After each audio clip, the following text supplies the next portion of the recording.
Finding a hat to match this jersey is a challenge. I've had this jersey for a while, long enough that I know I need to have a hat for it. But finding one that's not like above $50, because finding one with basically you're looking for that logo on the front and it in black, yeah, good luck. So I'm sorry that this doesn't technically match, although they're both the same team, so it was as close as I could get. Blue doesn't look any better than yellow in terms of matching, so I went with the yellow one. All right, so Sabres it is, and if people don't know what jersey this is, yeah, the Sabres wore this at one point, and I liked it. I personally liked it, even with the word mark on the bottom of it. I thought it was nice. But anyways, that's just me. Let's start off with, this is where I have the Akbar magnet. I knew I was going to need an Akbar magnet because tomorrow is New Year's Eve, and so I want to do something a little different. So I've done something a little different. And I've got an Akbar magnet on there for the first time in a little while because this to me looks like an upset. Boston, playing well. New Jersey has been playing better since the Taylor Hall trade.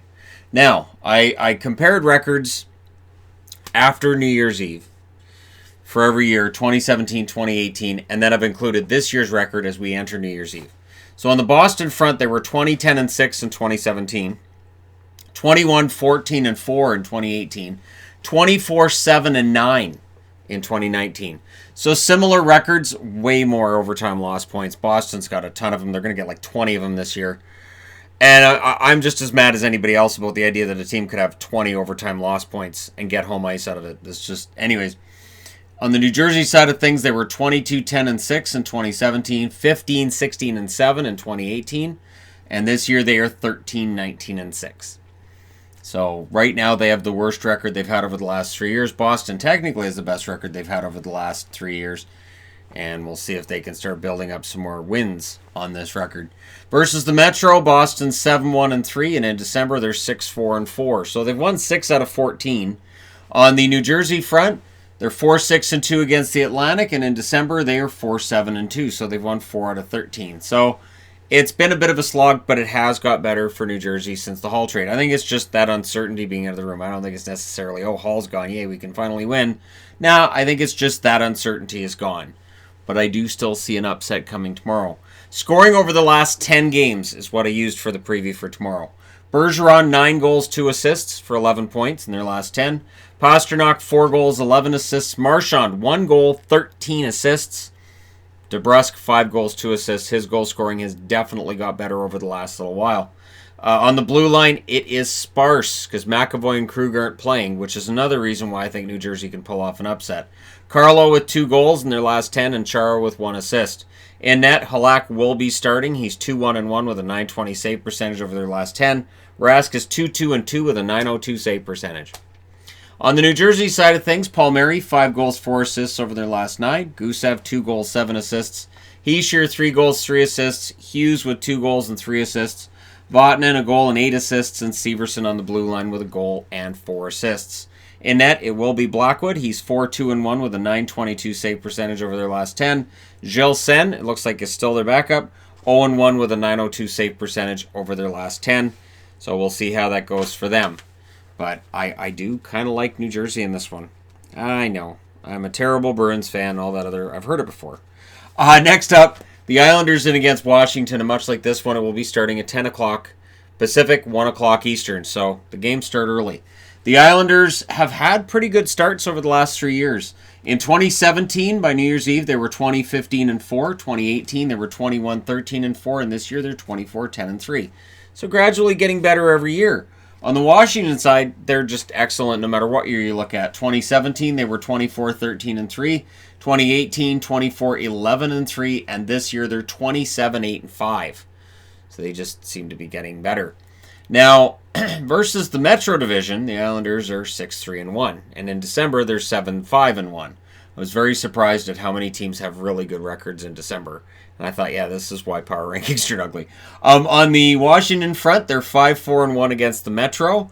And in December, they're 8-4.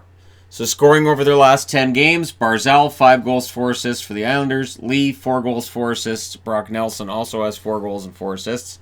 Eberle, 1 goal, 8 assists. On the blue line, Pulock with 2 goals, 3 assists. And Nick Leddy with a goal and 4 helpers. In net, Varlamov 4-0-1 with a 910 save percentage, and Greiss 1-4 with an 885 save percentage. I'm thinking it was Varlamov in this one. He's played for Washington before, and he is playing better. The rotation, I think, is done. Now, on the Washington front, Backstrom 4 goals, 7 assists over their last 10 games. Kuznetsov 2 goals, 5 assists. Vrana a goal and 5 assists, and Lars Eller with 2 goals, 3 assists. On the blue line, Carlson with 2 goals, 6 assists. Orlov a goal and 6 assists. Holtby 3 wins, 4 losses, 886 save percentage. I was actually surprised to see him on the All-Star game today. There were a few names I was surprised to see in the All-Star game. Don't worry, I'm way ahead of you. I'm thinking about doing a video tomorrow on how my All-Star teams would look, comparatively speaking, with what the NHL did out there. I think it was a bold move to have one of the All-Star teams with 1 defenseman. Let's just admit, we don't care about defensemen. Just put the top 2 scorers out there and just forget all about defensemen altogether. It's obnoxious. Samsonov with 3 wins and a 920 save percentage over their last 10. My biggest problem with Holtby is this. I know he's been playing well, but he's kind of been the second best goaltender on his team. And putting him on the team and not Jari is just mind-blowing to me. Just mind-blowing. But again, that's something we will get to likely tomorrow, where I'll talk about who I would put on the All-Star team and just how bewildering I find this whole thing on the Washington front. All right, moving along. Anaheim. This game starts at 3 o'clock Eastern, noon Pacific. Anaheim will be in against Vegas, so this will be the last of the technically matinee games. I know this one's technically a matinee as well, but these 3 games I will likely do a review for early, and then I have the other 10 will be done in a review later. And oddly enough, I don't have to do power rankings tomorrow because, when I see this, I think to myself, okay, so it's Saturday, because that's how it feels to me. This is the Saturday, because Saturday we only had 9 games. We didn't have any matinees. So to me, this is Saturday, and I need to do the power rankings tomorrow. I don't need to do power rankings tomorrow. Anaheim, 18-14-8 was their record on New Year's Eve of 2017. 2018, they were 19-15-7, and this year they're 16-18-5. So they haven't had a great record at New Year's Eve over the last 3 years. This year is markedly worse, but they haven't been great on any of them. Whereas Vegas, pretty strong. This is actually their worst record on New Year's Eve. 26-9-2 in 2017, 23-15-4 in 2018, 21-15-6 in 2019. So, slow erosion for Vegas? I don't know, maybe. Now, versus the Pacific, Anaheim's 5-5-1. In December, they're 5-6-1. That's actually better than I thought they would be in December. On the Vegas side of things, they're 10-4-2 against the Pacific. They love playing against the Pacific. And in December, they're 8-4-2. So Vegas is getting better. Scoring over their last 10 games, Adam Henrique, 3 goals, 3 assists for Anaheim. Sam Steele, I keep waiting for it. I know the offense is there, kid. A goal and an assist so far in the last 10. Silverberg, 3 goals, 4 assists, and Drew Shore, Nope. No. Devon Shore. I knew I'd get the Shore. I knew I'd get it. As soon as I paused, I went, Devon Shore, 2 goals and 1 assist. Lindholm, a goal and 4 helpers. I don't want to trade Nick Shore or Drew Shore or anything like that. Cam Fowler, 3 goals, 2 assists. I know Drew's not in the league right now. On the blue line for the Anaheim Ducks, Gibson's 4-3-1 over their last 10 with a 905 save percentage. Ryan Miller's 0-2 with an 869 save percentage. I figure it'll be Gibson. I'd be very surprised if it wasn't Gibson. On the Vegas side of things, Carlson, 2 goals, 6 assists. Marchessault, 4 goals, 3 assists in their last 10 games. Stone with 4 goals and 11 assists. Pacioretty, 6 goals, 8 assists. Those two have found serious chemistry with each other. It's up to Anaheim to slow that down. On the blue line, Schmidt, 2 goals, 3 assists. And Theodore, 2 goals, 9 assists. He's got very hot on the blue line for Vegas as well. Now goaltending, Fleury's been confirmed as the starter. He's 4-2-1 with an 892 save percentage over their last 10. Subban's 2-1 with a 919 save percentage over their last 10. And if you're going to give Fleury another game where he could get his confidence really rolling, give him Anaheim because they can't score. This is the problem. Why isn't Getzlaf on the board here? Because he only has 2 assists in their last 10 games, and I didn't think that was noteworthy of note to throw up there over the 4 guys who got in there, even though I got the Shore wrong. So we'll see whether or not they can change the narrative tomorrow for Anaheim. Next up, last one on this board is Toronto in against Minnesota. This one starts at 6 o'clock Eastern, 3 o'clock Pacific. So if you're on the East Coast, this will be an hour earlier than you guys are used to. Toronto has been an interesting story So on New Year's, they were 23, 15, and 2 in 2017 on New Year's Eve. 2018, 26, 11, and 2. And this year they are 21, 14, and 5. So the overall record was great last year on New Year's. But again, then they seem to have peaked at that point. And they had trouble after that. You might as well peak later in the season if you're Toronto. Minnesota, they were actually better than last year. They were 20, 16, and 3 in 2017. 18, 17, and 3 on New Year's Eve last year. And this year they're 19, 16, and 5. So if they can win this one, go to 20, 16, and 5. They're about as good as they were in 2017. And this is in a year where they weren't expected to be. Versus the Central Division, Toronto, 3 and 3. In December, they're 8, 3, and 1. Like I said, you've got a lot of really good records in the month of December. Versus the Atlantic, the Minnesota Wild are 6, 2, and 1. And in December, they're 8, 5, and 1. So they've got the same amount of points, but they've played 2 more games than Toronto Maple Leafs. Scoring over their last 10 games, Austin Matthews, 10 goals, 5 assists for 15 points. Marner, 6 goals, 12 assists. Hyman, 6 goals, 5 assists. That first line needs to continue to produce like that to keep Toronto on this upswing. And Nylander, 5 goals and 6 assists. He's producing quite well as well. On the blue line, Tyson Barrie with a goal and 7 assists. Riley with 5 assists and a net. Anderson 6, 1, and 1 with a .903 save percentage. Hutchinson's 2-0-0 with a .914 save percentage. So overall numbers really good over their last 10 games. On the Minnesota side of things, I don't know why I was going to say St. Louis. I'm trying to think. I have no idea. On the Minnesota side of things, Stahl, 7 goals, 4 assists over their last 10 games. Fiala, 2 goals, 6 assists. Cunnin with 3 goals, 3 assists. Victor Rask, a goal and 3 helpers. On the blue line, Suter with 2 goals, 7 assists. Christian Soucy with 2 goals and 3 assists on that blue line. In net, there's no confirmation. I'm thinking Dubnyk. He's 3, 1, and 1 with a .903 save percentage, whereas Stalock's 1 and 2 with an .867 save percentage over their last 10. And for worthy of note, Mikko Koivu returns tomorrow to the lineup for the Minnesota Wild, which helps their depth. And it'll be interesting to see how their lineup responds with Koivu back in there since he's been out for a while. And the record while he's been out has been pretty good. So Minnesota has handled injury pretty darn well, and we'll see how they handle a return from injury and a change in the lines tomorrow. This could be a very close game. I had thought about wearing Minnesota for tomorrow. I like Minnesota in this game, but I do think it'll be a close game. And should be a fun game to watch. The green jerseys of Minnesota are really nice, and the white jerseys of Toronto are nice, so it'll be a nice game to watch from that angle. That being said, I need to change boards. All right, Tampa in against Buffalo. Now, technically, I could have put up an Akbar magnet here, but technically, Tampa's not in the playoffs. So, you can't be taking anybody lightly when you're not in a playoff spot yet. That being said, Tampa is trending in the right direction. But I also think that while Buffalo has been losing their share of games lately, they haven't had a great month after a not-so-great month of November either. Reality is, I think they're better than their record has been showing lately. So I think they're kind of due for one, thus the Buffalo garb. Now, this game starts at 4 o'clock Eastern, 7 o'clock Pacific. 7 o'clock Eastern, 4 o'clock Pacific. Sorry about that. There's 3 games that start at that time. So it starts getting a little busy around that time. Buffalo being the home team and all that. Now, Tampa Bay, on New Year's Eve in 2017, they were 28, 8, and 2.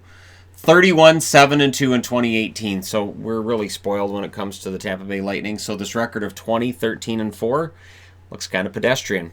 But it's kind of sort of not. They could still get to 100 points this year. We'll still look at that as a disappointment, but they could still get to 100 points this year. On the Buffalo side of things, they were 10, 20, and 8 in 2017 on New Year's Eve.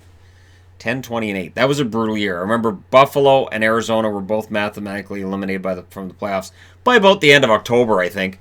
21, 13, and 6 was their record last year at this time, and now they're 17, 16, and 7. So the record is a problem. Now versus the Atlantic, Tampa Bay has just been killing it. 13 and 2. So there is some risk to me wearing this for sure. In December, they're 8, 4, and 1. So it looks like they're turning it around. On the Buffalo side, against their own division, the Atlantic, they're 6, 8, and 1. And in December, they're 5, 6, and 2. So the overall numbers really favor Tampa in this one. Scoring over their last 10, Braden Point, 5 goals, 5 assists for Tampa. Stamkos, 5 goals, 5 assists. Killorn, 5 goals, 4 assists. Yanni Gourde stands out as a guy that we're still waiting for that offense. He only has 2 helpers in their last 10. That offense is in there somewhere. On the blue line, Hedman 2 goals, 8 assists, and Sergachev with 2 goals and 1 assist for the Tampa Bay Lightning. In net, Vasilevsky's 5-1-1 with a .910 save percentage. McElhinney's 1-2 with an .897 save percentage over their last 10 games. Buffalo side of things, Eichel, 6 goals, 5 assists over their last 10 games. Olofsson, 4 goals and 4 assists. Johansson with 4 helpers. And it's worthy of note that Sherry is still really struggling this year with just the 1 assist. Yeah, I don't know what's going on there. On the blue line, Ristolainen, 2 goals and 3 assists. Dahlin with 1 goal and 6 assists over their last 10 games. In net, it's been Ullmark. It's just been Ullmark. 4-4-1 with a .910 save percentage. He's been good. Hutton, only the 1 appearance. It was a loss and a .793 save percentage. Honestly, yeah, just keep riding Ullmark. He's been the hotter of the 2 goalies, and it's really not even close. I don't know how far you can go with 1 goalie, but Buffalo's definitely going to find out. Unless Hutton comes in and gets hot, and maybe you give him a shot tomorrow. None of these goalies have been confirmed, so maybe you go with Hutton. I don't think so, though. Not in a game that you have to win against a divisional rival. Montreal in against Carolina. Montreal Canadiens, they are flirting with dropping completely out of this. They're against a team in Carolina that may very well be a team they need to catch. Now, the top 5 teams in the Metro definitely make it look like no Atlantic team is going to get a wild card this year. And I saw an article on that today, and the Metro is better than everybody else, just like we thought. And it gets into how the Metro and the Central are the best divisions, which is the same storyline as last year for the most part. Although I did think that your Metro numbers are going to be skewed in their favor by the Capitals, and it's going to be skewed negatively for the Atlantic by Detroit. So I wonder if you take those 2 out, just how much it might even things out, but then you're overthinking it. So Montreal, over the last 3 years, on New Year's Eve, they were 16-19-4 in 2017, 21-14-5 last year. This year they're 18-15-6. So they've still lost more than they've won, but they have a better record than they did in 2017. The Carolina Hurricanes were 18-13-7 in 2017, 16-17-5 last year, and this year they're 23-14-2. So your overall numbers state that this is easily the best year Carolina's had. Although last year, when they were below 500 on New Year's Eve, they had an incredible run after that. They don't really need that incredible run this year, but will they get it again? So versus the Metro, Montreal's 5-3-4. So they've won 5 out of 12. In December, they're 7-6. On the Carolina side of things, they're 9-4 against the Atlantic. They like playing the Atlantic. And in December, they're 7-4-1. So, again, pretty good records in December across the board. Over their last 10 games, Tomas Tatar, 7 goals, 4 assists. Gallagher, 3 goals, 7 assists. And Domi with 5 goals, 6 assists. He's got a goal streak going coming into this game. Nick Suzuki, 1 goal, 8 assists, 9 points. Very, very good rookie year for that Montreal Canadian that they kind of stole from Vegas. And I'll say it because I think Tatar for Pacioretty right now is a pretty even trade, and then you throw in Suzuki. That trade favors Montreal. On the blue line, Shea Weber, 3 goals, 5 assists. Petrie with 2 goals and 7 assists. Carey Price has been playing a lot. He's 5-4 with a .907 save percentage in the last 10. Pretty sure Lindgren hasn't got into a moment of a game yet since he's been called up. On the Carolina side of things, Fogle, 4 goals, 4 assists over their last 10 games. Svechnikov, 5 goals, 2 assists. Sebastian Aho, goal-scoring machine, 9 goals and 4 assists. And Teuvo Teravainen with 12 assists over their last 10 games. You don't have to score goals if you're going to score more than an assist a game. That's fine. On the blue line, Dougie Hamilton, 3 goals, 5 assists in his last 10. And Brett Pesce, 1 goal, 2 assists. Goaltending, Mrazek, 3-2-1 with an .891 save percentage. Reimers, 3-1 with a .906 save percentage. They haven't been stellar. They haven't really had to be. Really hasn't mattered to this stage. Carolina is scoring enough goals that mediocre goaltending hasn't hurt them yet. So as long as that continues, they're in good shape. Next up, Florida. And against Columbus. And I debated about wearing a Florida jersey for this preview too, because I kind of like Florida going into this one for reasons Columbus fans wouldn't like. Because again, they're without Korpisalo, who has been a beast for them when he's been in there and when they've been winning. When they win a game, Korpisalo is probably one of the 3 stars. When they lose, he may very well be a 3rd star in that as well. Now, Florida's definitely better this year than they've been over the last couple of years. On New Year's Eve, In 2017, they were 17, 16, and 5. Last year, they were 17, 15, and 6. I remember talking about that last year and just how crazy it was, how similar the 2018, 2019, and 2017, 2018 seasons were. 2019, this year, they are 20, 13, and 5 at this point. On the Columbus side of things, the record is far worse right now than it was last year or the year before. 2017, they were 22, 15, and 3. 2018, 23, 13, and 3. And this year, they're 17, 14, and 8. They've won 17 out of 39. There's a lot of really solid attempts and efforts in this. It's the goal scoring that's letting them down. We'll see if they can turn it around. Versus the Metro, Florida's 7, 5, and 2. And in the month of December, they're 7 and 5 versus the Atlantic. Columbus is 6, 2, and 2. And in the month of December, they're 6, 3, and 4. So for Columbus, they're looking to turn things around. Up front, scoring over their last 10 games for Florida, Huberdeau, 5 goals, 14 assists for 19 points. Yeah. Barkov, 4 goals, 7 assists, and Noel Acciari with a goal in his last game. Now he's got 8 goals and 1 assist in his last 10 games. Trocheck, 1 goal, 5 assists on the blue line. Ekblad with 8 helpers. And Yandel with 2 goals and 4 assists. In net, Bobrovsky's 4 and 4 with a .916 save percentage. And Drieger with 2 wins and a .928 save percentage in his appearances for the Florida Panthers. On the Columbus front, Nyquist, 2 goals and 6 assists in their last 10. Dubois, 3 goals, 6 assists. Texier, 2 goals, 5 assists. And Eric Robinson, a goal and 4 assists. On the blue line, Seth Jones with 6 assists. And Gavrikov, who's been very prominent for them lately, 2 goals and 1 assist in their last 10 games. Goaltending's the problem. Merzlikins, no record in a .750 save percentage over their last 10. Kivlenic hasn't played. I don't think he does. I would figure it's Merzlikins, probably against Bobrovsky tomorrow, because it's not a back-to-back or anything, so there's no reason to throw Drieger in unless you feel like it. But this game, it could be one of those games that gets out of control. But I'm kind of hoping it doesn't. So the funny thing is that while Florida's one of the teams that I prefer in the NHL, because of what's going on with Columbus and because Korpisalo's out for a while, I would like to see Elvis get his first win.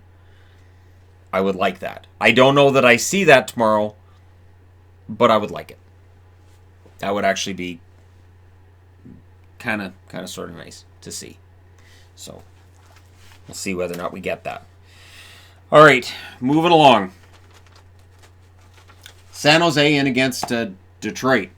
And this I would have qualified as potentially a trap game where you can let your guard down. But San Jose doesn't have a good record either, so San Jose should never have their guard down. This has been an absolute shocker. This one starts at 4:30 Pacific, 7:30 Eastern. 20, 12, and 4 record in 2017 on New Year's Eve for the San Jose Sharks. 21, 13, and 7 last year. This year, 17, 20, and 3. Figure it out. On the Detroit side, they really need to figure it out. 15, 16, and 7 in 2017. Last year, they were 15, 19, and 7. And 2019, 9, 28, and 3. So that's not great. That being said, when we look at the record against the Atlantic for San Jose, they're 2, 6, and 1. That's not great. And in December, they're 2, 8, and 2. Really not great. On the Detroit front against the Pacific, they're 3, 7, and 2. Month of December, they're 2 and 9. So that cinches it. Nobody wins this game. Some kind of weird weather event happens and it wipes this game out. And for fans in Detroit, probably the happiest they've been with a home game all year. Because I don't see how either of these teams win this game.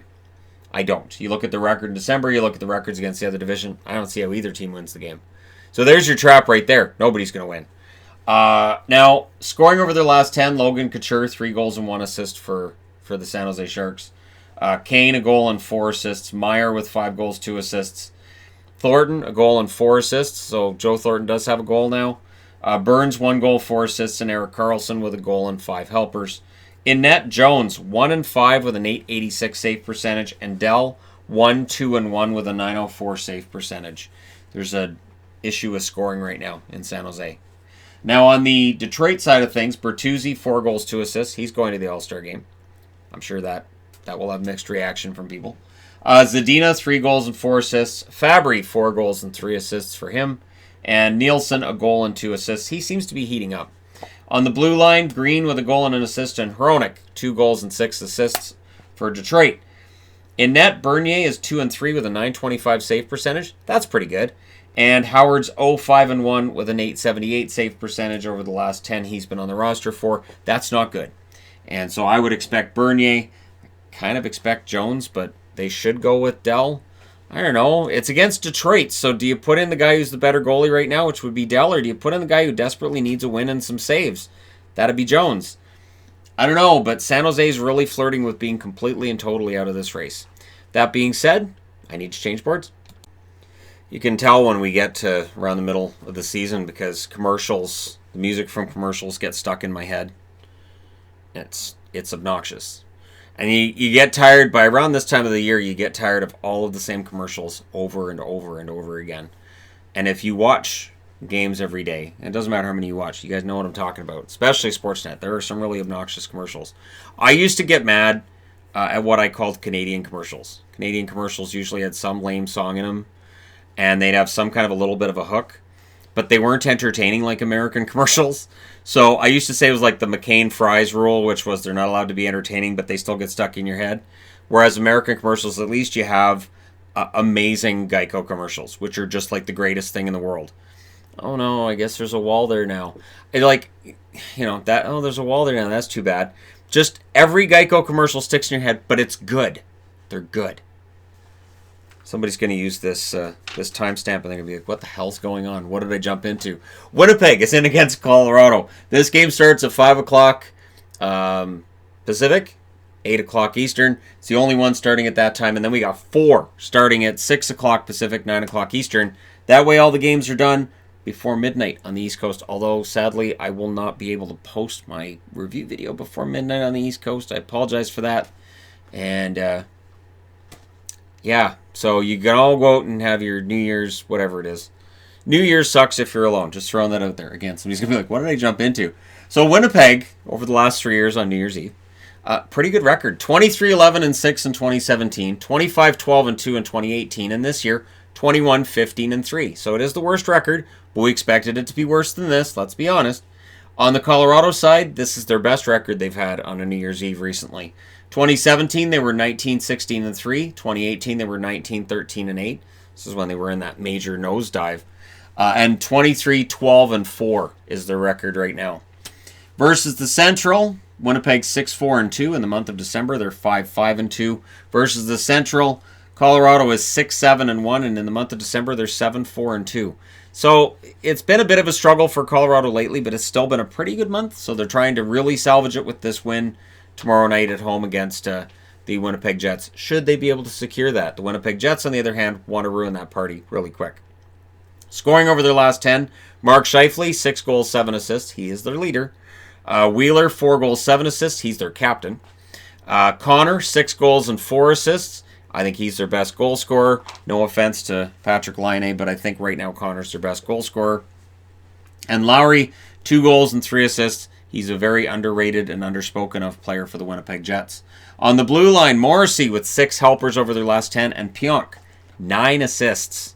He becomes the latest in terms of in terms of defensemen who've left New York and had success elsewhere. I don't know what goes on there. Again, I think there's a systemic problem with New York.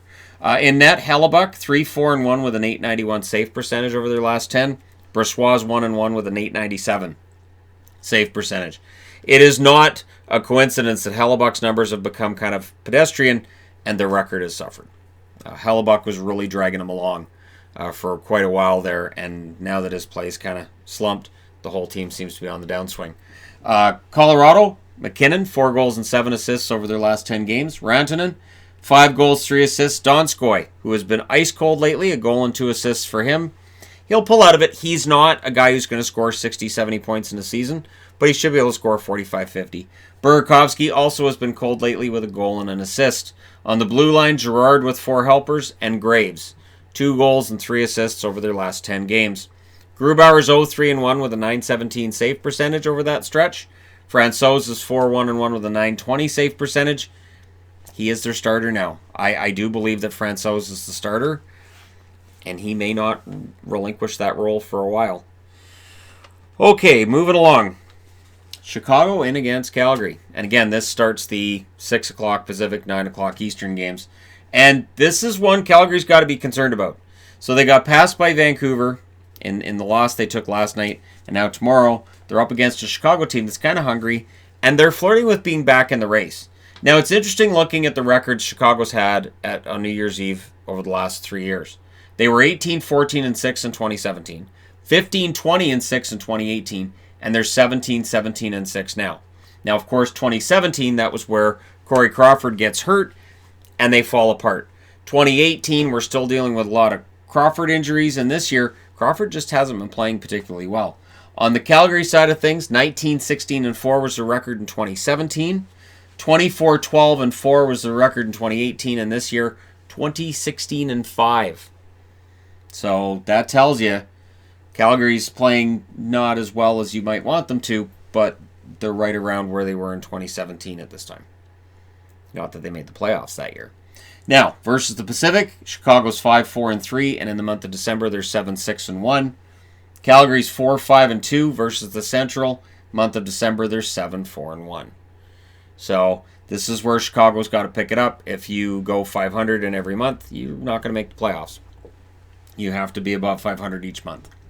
Now, scoring, 3 goals, 7 assists for Taves over their last 10 games. Kane has 6 goals, 5 assists, and Strome with 2 goals and 5 assists. Kubalik, 4 goals, 3 assists for the Chicago Blackhawks. I've started hearing Kubalik when I'm watching these games too. I'm like, Kubalik? Who's Kubalik? So I don't know. Did he change the pronunciation? Players do that. Marchand. Gustafsson, 2 goals, 4 assists for Chicago on the blue line, and Murphy, a goal and 3 helpers. In net, Robin Lehner's 5-1 over their last 10 with a .918 save percentage. Crawford's 0-4 with an .877. So Lehner is the better goaltender. Calgary, Monahan, 4 goals, 4 assists in their last 10 games. Tkachuk, 4 goals, 6 assists. Lindholm, 2 goals and 8 assists. And Derek Ryan, 2 goals and 2 assists for him. On the blue line, Giordano's been heating up. He's got 5 helpers. Hamonic, 1 goal, 2 assists. In net, Riddick, 4-2-1 with a .911 save percentage. Talbot's 1-2 with a .947 save percentage. I'd go with Talbot. Talbot played really well against Vancouver after replacing Riddick the other night. Yeah, throw him in. I would throw him in. So we'll see what they do. But I would think Lehner and Talbot might be the way to go with that one. Yeah, I don't really have a whole lot to add to that one. This is one Calgary should win at home. But, I don't know, 7-4-1 in December. They've been really hot and cold. So we'll see if they can turn things around or not. Next up, the Rangers in against the Islanders. Or the Islanders. Rangers in against the Oilers. I knew it was an orange and blue team, so sue me.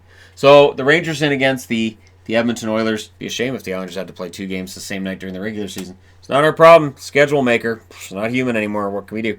The Rangers, I don't know. I don't know where they're at. And we didn't know where they were at this time last year either. Now in 2017, they were 20-13-5.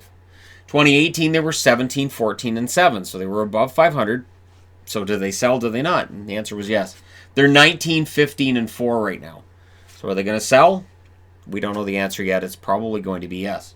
For the Oilers, same as it ever was. They were 17-19-3 in 2017. They were 18-18-3 in 2018. They're 20-17-4 in 2019. The record is mildly better, but it feels like they're in the same spot they were last year, where I know there were a lot of Oiler fans that going into the new year felt like, all right, if we can get on a hot streak, we can get in, because it was going to be a mediocre record that got that second wildcard spot. They just weren't able to get it. Versus the Pacific Division, the Rangers are 3-4-2, and in the month of December, they're 6-6-1, so they're staying in it. Whereas the Oilers are 8-2 against the Metro. They went on that crazy run through the Eastern Coast, which definitely skews that record early in the year. In the month of December, 4-8-1. So that doesn't help the Oilers' case. So we'll see whether or not they can turn things around tomorrow against a Rangers team with some hot players. Now, on the Rangers front, over their last 10, Kreider with 5 goals, 6 assists. Strome, 4 goals and 7 assists. Panarin, 8 goals and 9 assists. We all know Strome's having a good year, so I know Rangers fans want us to talk more about Strome. We know Strome's having a good year. We can see the stats. Panarin, 8 goals, 9 assists, 17 points in their last 10. Fast, 3 goals and 2 assists. Panarin really likes playing with New York. Clearly, this is where he wanted to play, and this is insane watching this. Trouba, a goal and 4 assists on the blue line, and D'Angelo with a goal and 7 assists to round things out for the Rangers.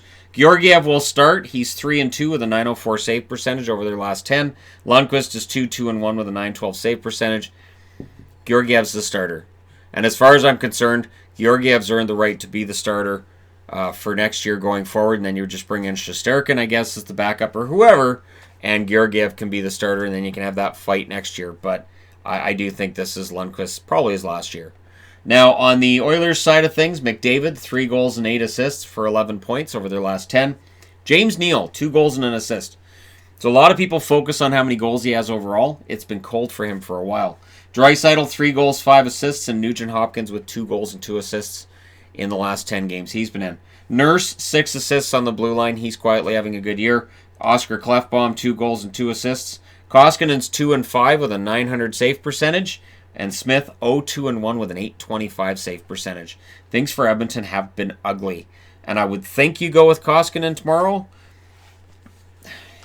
But maybe you go with Smith. Maybe Smith's due for a big game. It's the Rangers. It's Georgiev. I honestly would probably go with Koskinen. And McDavid's overdue for a big game. I thought about whether or not I should wear Oilers tomorrow, and I thought, nah, we'll leave it. Like, wear Oilers for this game, for this preview for tomorrow's games. Think first, speak later.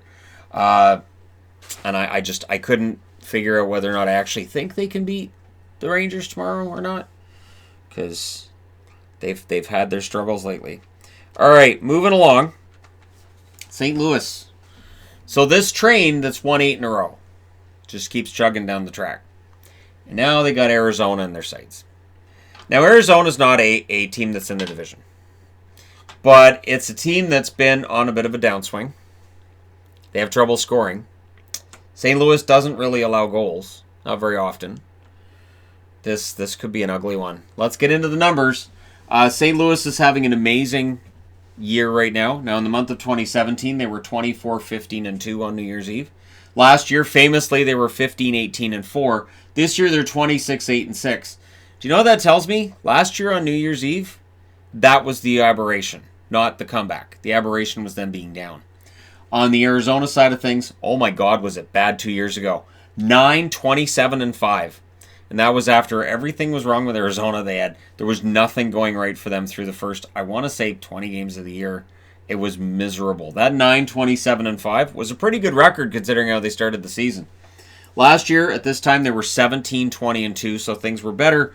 And this year, they're 21-16-4. The problem is, when you get to be first in the division, then you back your way out of it, it feels bad too. So if they end up backing their way out of a playoff spot and finish with like 85, 86 points, that's going to feel like a fail because of how they started the season.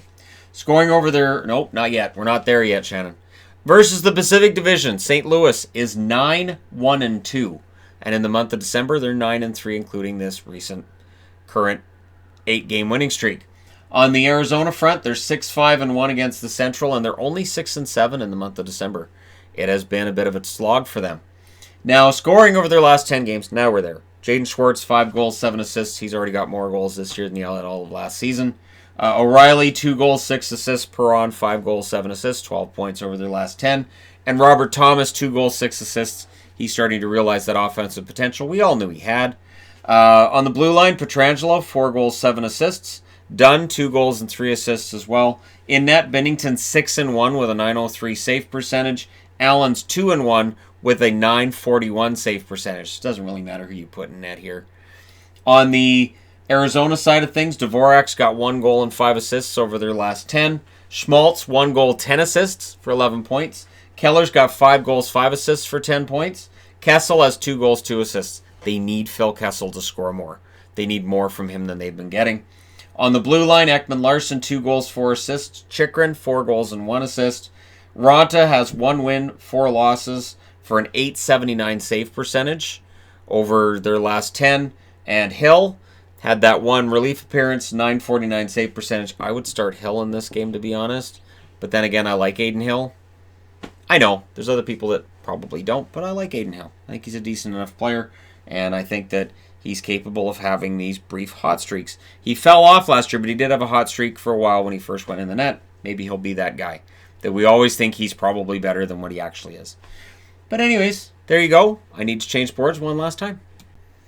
And the last game of the night will be the Philadelphia Flyers, who will be very glad to have this trip through California done with, I think, in against the LA Kings. So again, this one starts at 9 o'clock Eastern, 6 o'clock Pacific. And for LA, they they just seem to be spinning their wheels. And what's weird is the record's almost identical to the one they had last year by New Year's Eve. Now, 2017, the Philadelphia Flyers were 16-14-8 by New Year's Eve. 15-18-5 last year, and of course they missed the playoffs. This year, 22-12-5. They look like a good bet to make the playoffs. And, you know, Carter Hart, we don't know how he's going to be in the playoffs. We don't know what kind of a change that makes for Philadelphia, but I don't think they're going to be an easy out in the first round should they get there. Now, on the LA side of things, they were 23-11-5 in 2017. Things look pretty good for them. 16-21-3 last year and 16-21-4 this year. So there's really not a big difference there. They have one more overtime loss point. That's the only difference between last year and this year. It's weird, huh? Now, versus the Pacific, Philadelphia's 4-4-2 now. In December, they're 7-5.